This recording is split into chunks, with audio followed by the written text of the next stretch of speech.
You know that feeling when you watch a movie or see a piece of art and it just hits you? That sense of comfort or maybe wonder or even a little bit of melancholy? Well, that's no accident. Creators are basically architects of atmosphere, and in this explainer, we're going to take a peek at their blueprints. So that's the million-dollar question, right? How do you actually build an emotion from the ground up? It's way more than just throwing some pretty pictures on a screen or adding a nice song. It's about building a whole immersive world that you can step into and feel on a gut level. So what's the secret? Well, think of it like a recipe. To get a specific feeling, you need a precise set of ingredients. The perfect kind of light, a very specific color palette, and, just a hint of a story. When you mix them all together, boom, you get this singular, powerful mood. So let's deconstruct two totally different recipes to see exactly how it's done. All right, first up, let's explore a world that feels like a warm hug, cozy nostalgia. This is the vibe of a lazy Sunday morning or a fond memory that you can't quite put your finger on. The whole point is to make you feel safe, familiar, and just super comfortable. Just listen to those words for a second. Can't you almost feel the warmth coming off that tea?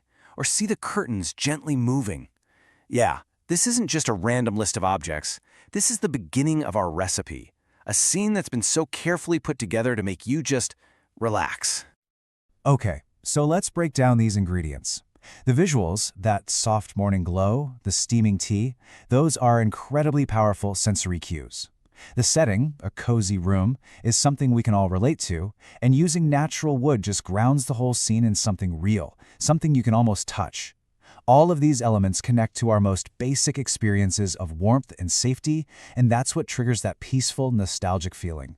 Okay, now let's do a complete 180. We're going to leave that warm, familiar room behind and step into a totally different world, the ethereal future. This isn't about looking back with warmth. Nope.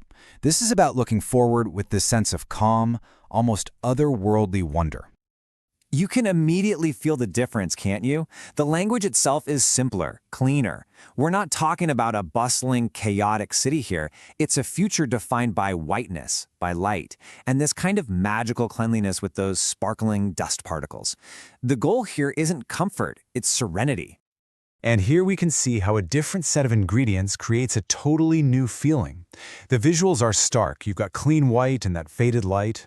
But notice this. There's a new, absolutely crucial ingredient, audio. The clear piano chimes and gentle breeze, sound becomes a primary tool here, creating a mood that is serene, calm, and completely out of this world. So, what we have are two super distinct worlds built from two very different recipes. One is this cozy, tangible reality. The other is a serene, almost untouchable dream. Let's put them side by side and see exactly what makes them tick. When you put them next to each other like this, it just clicks. Cozy nostalgia uses a warm, natural color palette, and it really targets our sense of touch to keep us grounded in something familiar.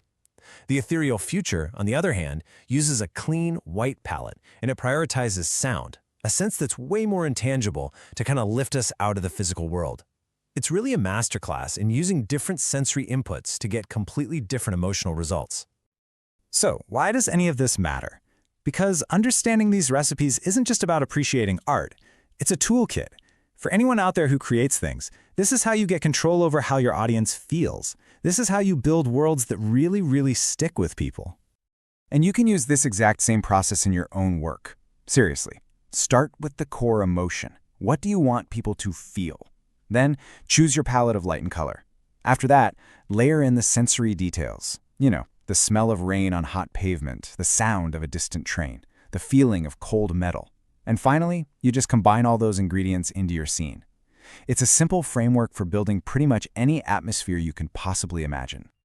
So, the next time you go to create something, don't just think about what it looks like. Think about what it feels like. Every single detail is an ingredient in your recipe for emotion. Now, what world are you going to build? Go out there and make something that nobody else can.